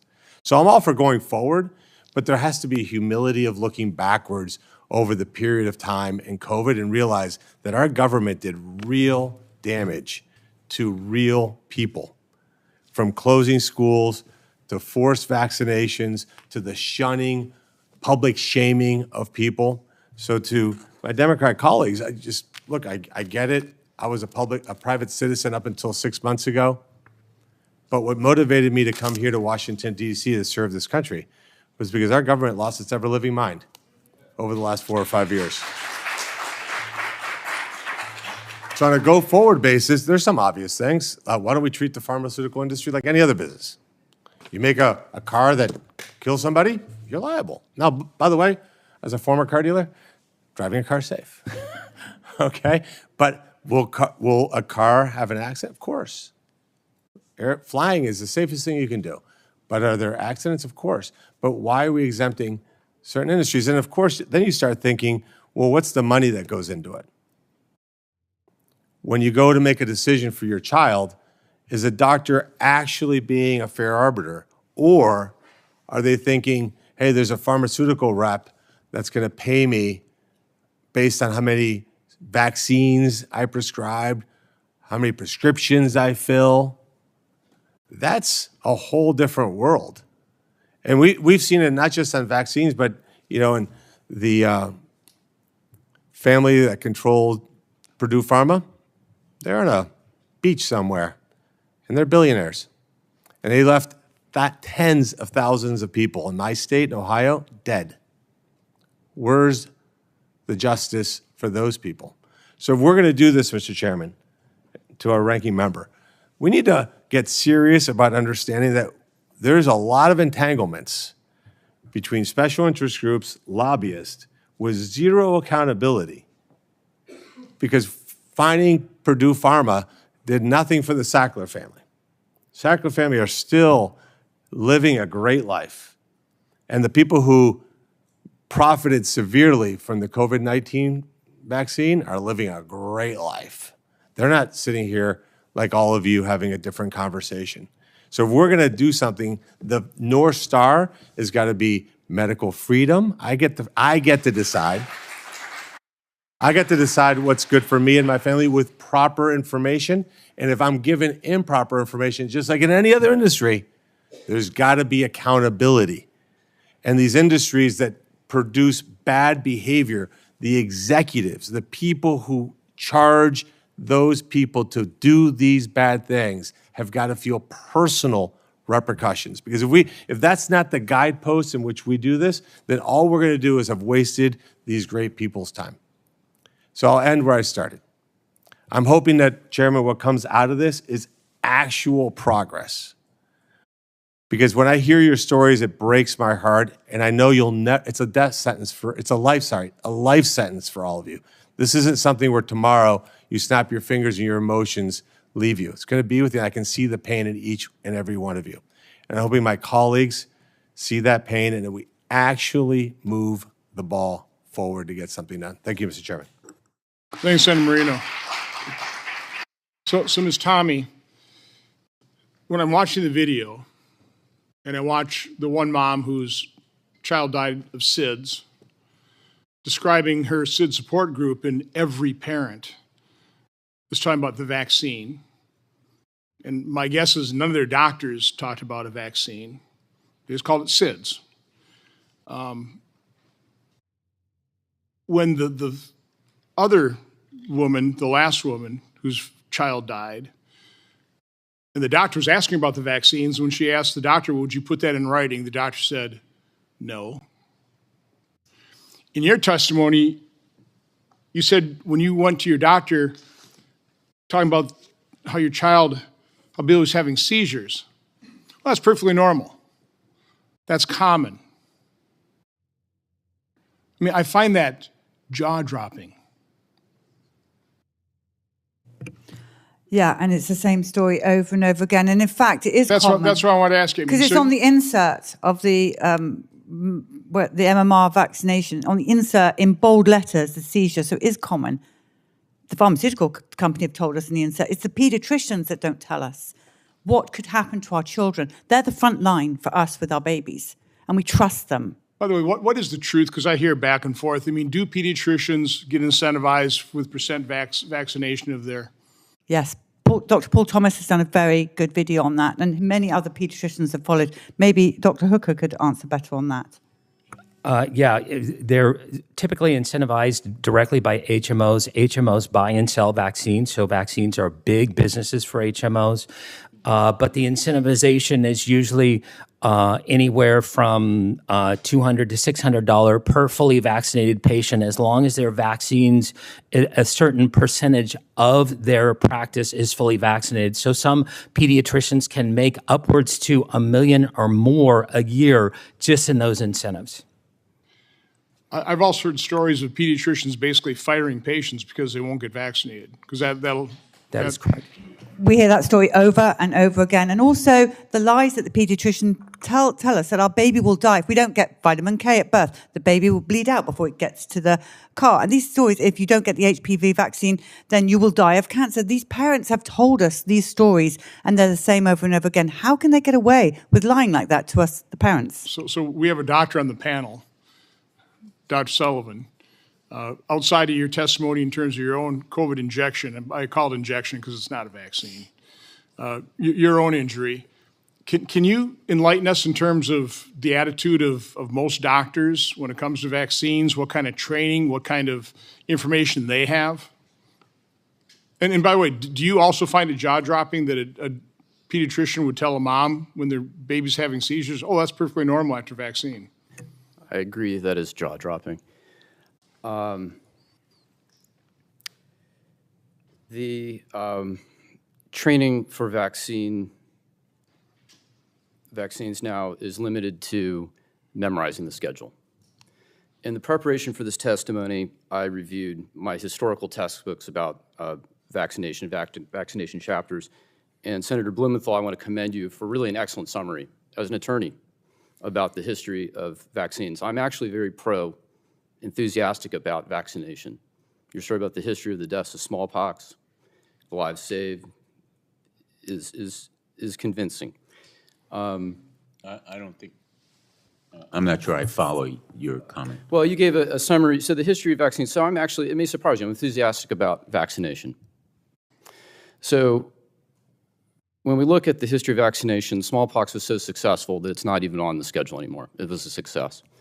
Then followed vaccinations to bacterial toxoids. That's the DTP vaccines. And then there was vaccination to viruses, MMR. And you talk about polio. That was a great fear in my mother's time. And we know, and I haven't seen these cases. I've seen maybe 2 cases of pertussis in my career, and I read about measles. I've never seen it. I wouldn't recognize these things. So we know from experience it's successful. What we're missing, though, and this is not taught in medical school, is there's a cost to this success. There's a cost of manufacturing the medicine and the research. There's a cost to administer it. And there's the hidden cost of injuries, and we do not know what that is. It is not studied. It's not taught. Senator Johnson, does that answer your question? Sort of. Okay. Sort of. Well, I want to be clear, too, and I'm not vaccine injured. I'm injured by an mRNA therapeutic. And I was very careful in my testimony to use the word shot. So while I have you, because again, I was warned early on because I was talking to people highly skeptical of the mRNA. Mm-hmm. One doctor beside himself, understanding what his colleagues were going to do, inject something into the human body that would turn the human cell into a manufacturing site for something that's toxic to its body. It's like, gee, what could go wrong? Yes. Encapsulated in a lipid nanoparticle designed to permeate difficult to permeate barriers like the blood-brain, like the placenta. You knew it wasn't. They knew it wouldn't. They knew it didn't stay in the arm, and yet they lied to us. Oh, they lied to us. That was not told at the time. So again, I would say that a doctor telling Ms. Tommey that a seizure after a vaccination is perfectly normal. No, it is That's a lie. Yes. I mean, it's a jaw-dropping lie. But talk about the spike protein, because what we're hearing now is what I'm seeing is it's all being blamed on long COVID. The brain fog, it's all about long COVID. Once again, complete state of denial. Well, the nasty part of the coronavirus is the spike protein. Yes. That is the antigen that the mRNA injection caused the body to produce. Yes, it's a biologically active molecule. So maybe it's the vaccine that's causing the brain fog, the neurological injuries, and the death, and the strokes, and I can't remember what it's called, the lining inside your your blood vessels. I mean, that's, I think, your problem, right? Vasculitis, yes. Yeah. Inflammation of vessels. So talk a little bit about what you found out now that you've done your research in terms of the spike protein. And when you've got, at least in the virus, it hopefully would clear, but with the mRNA, it's not real mRNA, it's modified. It's modified to not be destroyed by the body, to keep circulating. And now we have studies that the mRNA, that modified mRNA, it's circulating in the body for months. We haven't done that in much studies to find out how long, but we're finding it in tumors, we're finding it in other autopsy body parts, that type of thing. Can you just talk about that, and then we'll turn it back over to Senator Blumenthal. You're correct. There are many ways to lose with this new mRNA technology. There are problems with lipid nanoparticle. There is a separate set of problems with synthetic mRNA. It persists in some people 700 days and counting now. There will always be a problem when you load the instructions to make a protein, in that it will present on the surface of the cell and will become a setup for autoimmune disorders. Separate from that, spike protein in and of itself is biologically active. And to understand what happened to my injury, I found researchers who had predicted this was going to happen. It causes cells to grow and divide when they should not. It was published in December 2020, although not widely known, that was causing damage to placenta and to lung. I was probably one of the very few doctors that knew that that shot did not stay in the arm, and I don't even know how I found that information, but I would say that was virtually unknown, and later I found this out to be true. I only found out spike protein was toxic later when I met the researchers, and I asked, how did you think to research that? Because they knew in 2005 with SARS-1 that spike protein alone, without the virus, would be enough to harm an animal. Later, in the research of the original novel bat human coronavirus, this is the 2015 research at UNC with Dr. Ralph Barrick, NIH, and Wuhan Labs. That was the gain of function research, and so they had a SARS virus that became more lethal, more transmissible. They attempted to do a vaccine for that trial. That was a traditional vaccine, not mRNA. They had vaccine-induced harm and lethality in the animals, and in the pathology slides of those animals, this is mice, you can see the same vascular lung damage that we're seeing today with SARS-2. So they knew all of this. They Yes. knew this. Yes. They knew this. Yes. And This yet was they knowable. lied to us. They rolled this out. Billions were made. They called it safe and effective. They mandated it, and they knew this. That is correct, Senator. Senator Blumenthal. Thank you. In closing, I just want to say I appreciate all the witnesses being here today. My opening statement, I think, still stands. Vaccines for smallpox, polio, measles, whooping cough have all saved lives, and they've been proven safe and effective. If you have criticisms of the clinical trials or the studies, I'd be interested in hearing or seeing them. But the people of America should know that the safe and effective standard of the FDA means something, and that the perils of failing to help your children and protect them with these vaccines can be very great. Just in defense of doctors, I don't think I need to defend them, but according to the American Academy of Pediatrics, most doctors lose money on administering vaccines. They do it because they believe it has public health benefits. That's what the American Pediatric Academy says. I hope that we can work together on measures that will prevent misrepresentation in any sort of ads. And the ads that appear for a lot of pharmaceutical drugs, I think encouraging people to use drugs that may not be appropriate for them certainly ought to be scrutinized, and we ought to take action, and I'd be interested in joining the chairman in exploring that issue. And I invite him as well to join me in other kinds of reform measures applied to Big Pharma. As a senator, I've sponsored at least half a dozen bills to stop pharmaceutical drug companies from putting profits over people, including the Smart Prices Act, to expand Medicare negotiations, the Prescription Drug Relief Act, and Lower Drug Costs for Families Act. I was the first Attorney General to take action against Purdue Pharma, even though that company is headquartered in Stamford, Connecticut. We were the first. Unfortunately, the FDA failed to take the kind of action it should have taken. I am by no means a booster without criticism of the FDA. But I think we owe it to the parents of America and the people of America to recognize the importance of vaccines as public health measures, because the failure to vaccinate can have implications and impacts beyond your personal choices. The fact is that the largest vaccine manufacturers do contribute, and they contribute to one party predominantly rather than another. We're not going to get into politics here, but since it's been raised as an issue, I invite you to look at some of the data. And I want to say also that supporting vaccination doesn't mean that somehow you've looked the other way. It means you're paying attention. Again, not to dismiss the kinds of losses that have been suffered here.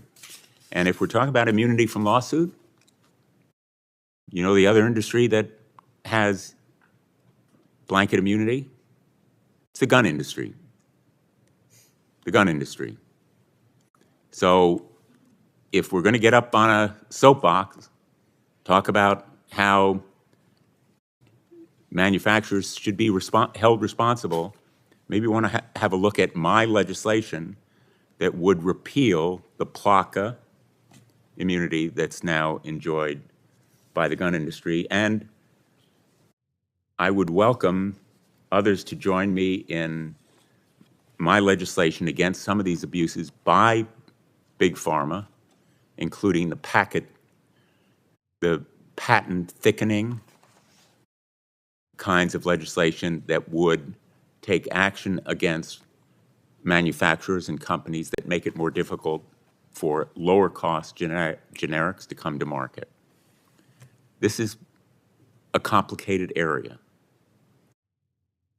Anyone who's been involved in trying to reform it has looked at the power of Big Pharma and seen it and felt it. So I invite anyone who wants to join me in standing up to it in action, not just in word. And again, my thanks, Mr. Chairman. I have to go to another commitment at 5 o'clock, and we have a vote at 5:30, so Okay. We're coming to the close. Well, I appreciate your participation. I've got a lot more questions, so thank you for attending. Dr. Hooker, can you talk a Yes, little bit sir. about, because I know Bobby Kennedy asked Fauci one time, who claimed that the vaccines had been tested against placebos, and Fauci made a big show of looking through all these documents, so I guess I didn't bring that particular study. Can you talk about whether or not any of the vaccines on the childhood schedule have ever been tested against a true placebo? In terms of FDA trials, in the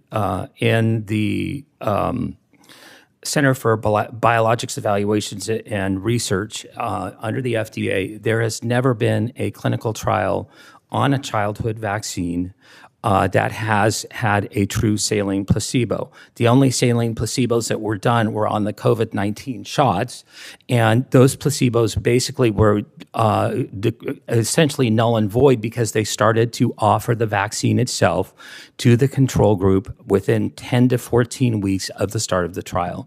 So no, there are no placebo-controlled trials that use a true saline placebo. In previous hearings and events, talking to Aaron Seary, he really does lay out a pretty shocking, a bunch of facts in terms of the very small period of some of these trials and some of these vaccines.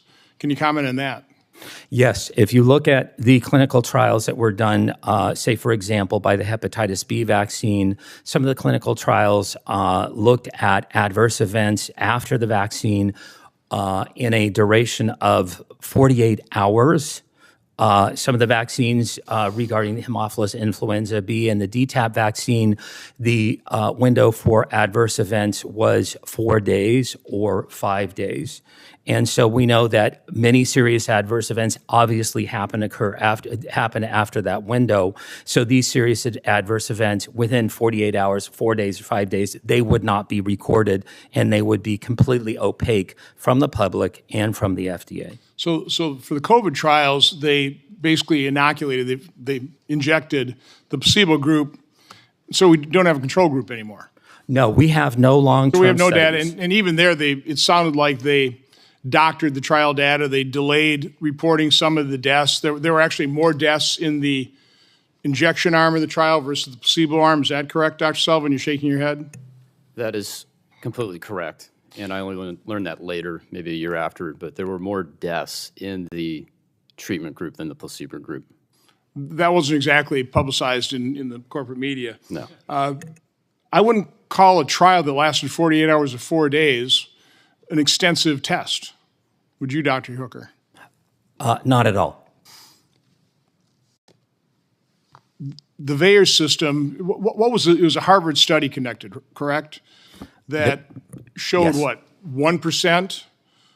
I guess they estimated about 1% of all vaccine injuries are actually reported to VAERS? That is correct, about 1%. This was you're referring to a study by Ross Lazarus et al. From the Harvard Pilgrim Medical Group. It was a study actually sponsored by the CDC themselves, and they estimated that about 1% or less of all vaccine adverse events were being captured by VAERS. So what do you estimate the rate of vaccine injury? You've done a lot of studying on this? Absolutely, and I think going back to that same publication, again, it's CDC dollars, and they found that in their study group, they looked at the Harvard Pilgrim HMO over 3 years, and they looked at every individual needle stick, and they found that there were, for every 39 needle sticks, there was one serious adverse event. So that's 1 in 39. It's not 1 in a million. It's not 1 in 2 million. It's 1 in 39 needle sticks. Now, when you factor in the fact that over that 3-year period, many people got more than one vaccine, then the serious adverse event rate per person was 1 in 10. So I would re-recommend the Substack from Toby Rogers titled Mapping the Entire Field of Autism Causation Studies in One Article. It was very eye-opening for me. I know this is the most toxic subject, autism and vaccines. But it's true. I mean, when I was growing up, I'm 70 years old now, I'd never even heard the word autism. And I know you can probably doctor statistics, you can kind of doctor charts. I'm actually pretty good at charts. But the charts you see, incidence of autism seem to really escalate after 1986 with the explosion of vaccines. So again, does it prove causation? No, but man, it is a correlation that ought not to be ignored. And when you read that Substack by Toby Rogers, you realize this has not only been ignored, but design all these studies, spend billions of dollars to find the genetic component causing autism, don't find it, but you don't separate your study subjects between the vaxxed and the unvaxxed. Can somebody comment just in terms of what we found with the Amish population? Yes, sir. The Amish population, there was a whole group of studies called of articles that were done by an AP reporter, Dan Olmsted, and he found that the only autism that he saw in Amish subjects were those children who were adopted by Amish families who had been previously vaccinated. Again, an interesting correlation, huh? You know, Dr. Sullivan, I really would recommend you read Dissolving Illusions, Turtles All the Way Down. I think the main point made in those books is that improved sanitation dramatically eradicated a lot of these childhood diseases before vaccine has ever hit the stage. Again, that doesn't mean that vaccines didn't eradicate the tail end of that. But I'm in agreement. I'm completely aware of that. And it's a very complex subject. And I should clarify, I'm enthusiastic about vaccination that works. But how do you say, again, because well, we don't know. We don't know. That's the point. I think Senator Blumenthal's point describe was, that though. Describe why we don't know. So, I think to back up, we're referring to there's a social benefit to vaccination. It's hard to define. It's the herd immunity. We all benefit from less disease in society, but we haven't looked at that there is a cost to doing that, and that is going to be harms, and those harms have not been systematically investigated or tabulated. So that's the first point. And then, as I would say that success has led to excess, and so the low-hanging fruit, the success has been in the older diseases. And then with influenza, I think it's an excellent topic where there are other ways to treat influenza. You can treat it with antivirals. And what is worrisome to me is that the flu vaccine, at best, was 60% effective. We've been trying this since the 1930s. What does that mean, 60% effective? There were 1 or 2% of the population gets serious flu once a year, or that's about it. A 60% effectiveness implies you have to give about 70 shots to prevent one flu case. And we look at it in medical populations. It doesn't save hospitalizations or days off from work. Worrisomely, is each year that effectiveness seems to be decreasing. It was down to 20%, and last year it became negative. There was negative efficacy of 27% with the flu shot, implying that perhaps 1 in 4 cases were actually caused by the intervention. And we all want to prevent deaths from flu. I've had the flu. I will do a lot to avoid it. But there are other ways to do this. So I got sucked into this whole conversation as Chairman of Homeland Security when during COVID, I was holding hearings on early treatment. We didn't have a vaccine then. Again, I was hearing about what they were talking about, and it kind of concerned me. So, why aren't we exploring all these existing drugs, generic, they're cheap, they've been proven, pretty safe. Again, no drug is totally safe, and we completely blew it off. So again, I personally, I would like to see the medical establishment, I'd like to see our federal health agencies devote a lot of time and effort into treating disease as opposed to funneling all this money into, again, the almost religious belief in the efficacy of vaccines. I will enter in the record, because I had my staff check it out. For the last 20 years, the average efficacy of the flu vaccine is 40%. That sounds correct. I didn't see the negative efficacy, but I did that's see... That's from Cleveland Clinic last year. That's a study on 50,000 of their employees. That may be a preprint study, but that is worrisome for this coming flu season. I mean, we did see studies that negative efficacy for the COVID injection as well. Yes, we did. All that kind of information was dismissed. What I would like to give all the witnesses an opportunity, just if something you didn't say or something somebody else said that you want to comment, I'm happy to have that. Have you do that. We'll start with Ms. Tarsell, please. Yes, thank you. As a follow-up to a discussion about VAERS and to what you asked me about what I learned after my daughter died, I was stunned that the FDA did not follow up, that there's no real investigation.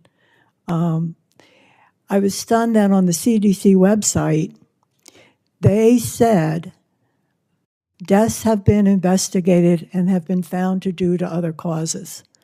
When I knew not only my daughter's death, but other deaths had not been investigated or found to be due to other causes. And through a FOIA request, I got all reports about that VAERS reports on my daughter's case, Merck, the manufacturer, had filed a report claiming my daughter died from a viral infection.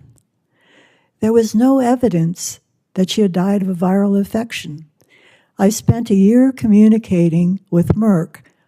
Why did they say that? What's their evidence? They said my doctors told them that. So I went to my doctors. I got letters from the doctors stating that no one, neither they nor anyone on their staff, had ever reported that my daughter died from a viral infection. Yet, Merck has that not only in the VAERS report, but on a system called the Worldwide Adverse Event System that is available to doctors. And I guess doctors look at that to get an update on vaccine injuries or concerns. And once it's dead there, they never remove it, even if it's inaccurate information. So I think that's another area in terms of what information is available from authorities, what information is available to doctors from the manufacturer, and what information we get from informed consent. Very big areas that need to be investigated. Thank you. Thank you. Mr. Stein. Thank you again, Senator Johnson, for letting me speak.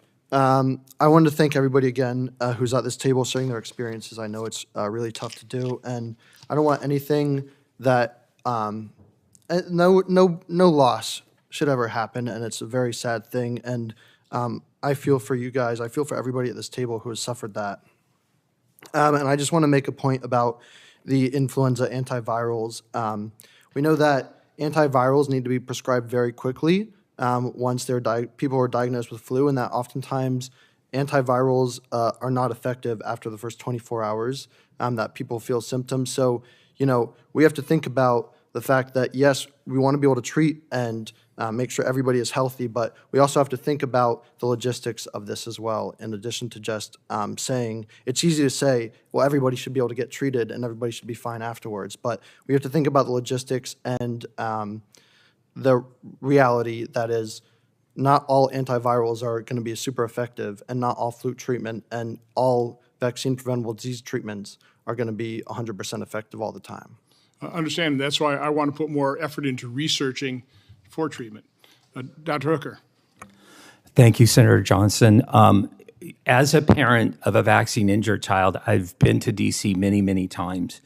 I cannot travel with a vaccine-injured son to the extent that obviously it needs to happen.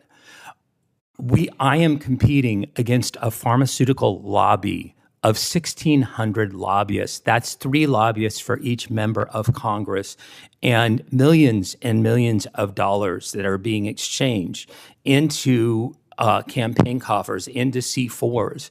This is insane. It cannot continue on. And the individuals, I'm so thankful for you. I'm so thankful for being recognized as a parent of a vaccine-injured child who spends anywhere from $25,000 to $50,000 a year out of pocket, unreimbursable medical for having this particular voice. But really, one of the things that has always been very, very difficult and very, very discouraging is coming up against the big pharma lobby, which is almost 3 times bigger than the next biggest competitor. No, you're outgunned. And again, I was actually very pleased to hear Senator Blumenthal with an open mind toward what we need to do with that compensation fund for both normal vaccines as well as the COVID injection fund is a joke. I mean, it's awful. And, absolutely. Okay. Dr. Sullivan. 2 points with VAERS, and I know you like charts. If we were to go to 2019 and I were to show you a chart of the adverse event reports to VAERS, there were about 20,000 reports for all vaccines, including flu vaccines. In 2021, 2022, if I made that chart a foot high so you could see it from there. We had it in the last hearing. Oh, did you? Yeah. It would go 50 feet high. I mean, it literally went from 20,000 to over 1 million. The other key point about VAERS, and we've talked about the underreporting factor of at least 40, maybe 100, we don't know for sure. It is reactive, no, it's not proactive, and it absolutely will not catch a novel complication.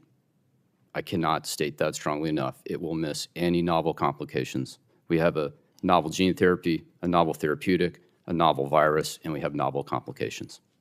Thank you. Just a quick comment. I think part of the problem it doesn't catch these things is they don't want to find them. Okay? They don't want to know the truth. I mean, that's a real problem. Ms. Tommey. First of all, thank you again for today and listening to us. I just want to reiterate the paediatricians being paid to, or getting bonuses, certainly for vaccinating our children. They are our first line as we go in with our precious babies.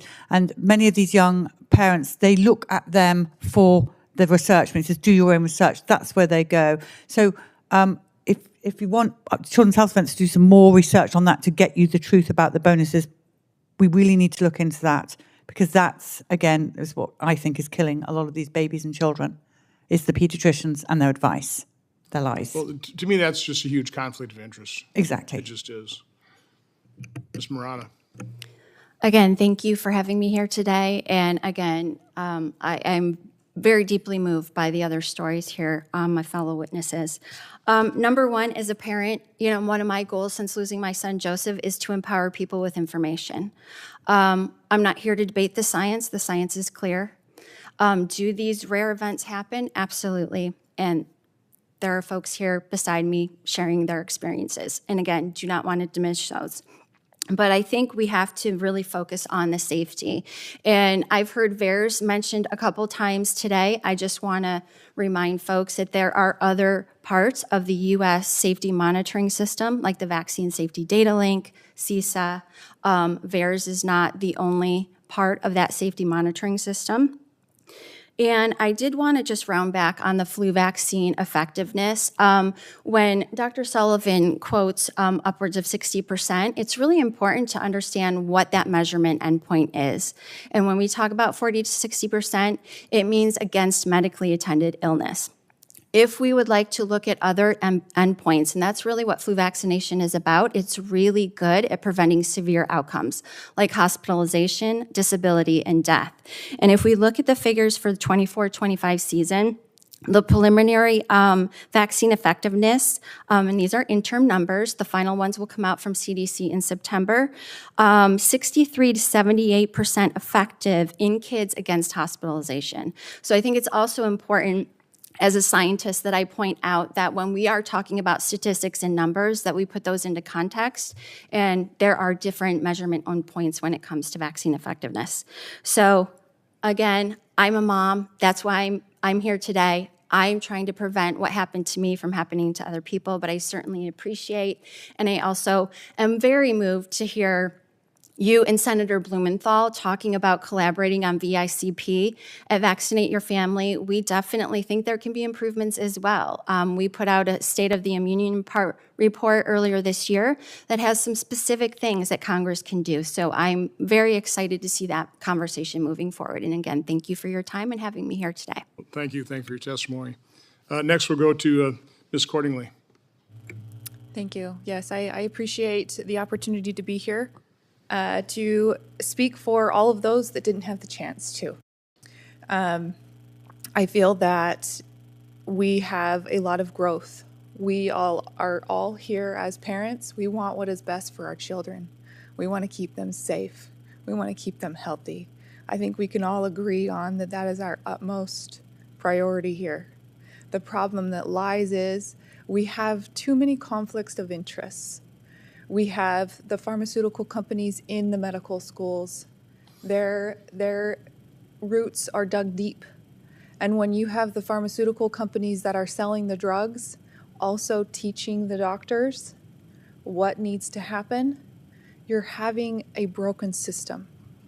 You're having these doctors that are coming out of medical school, just like Dr. Sullivan said, where all you learned about vaccines was to memorize the schedule.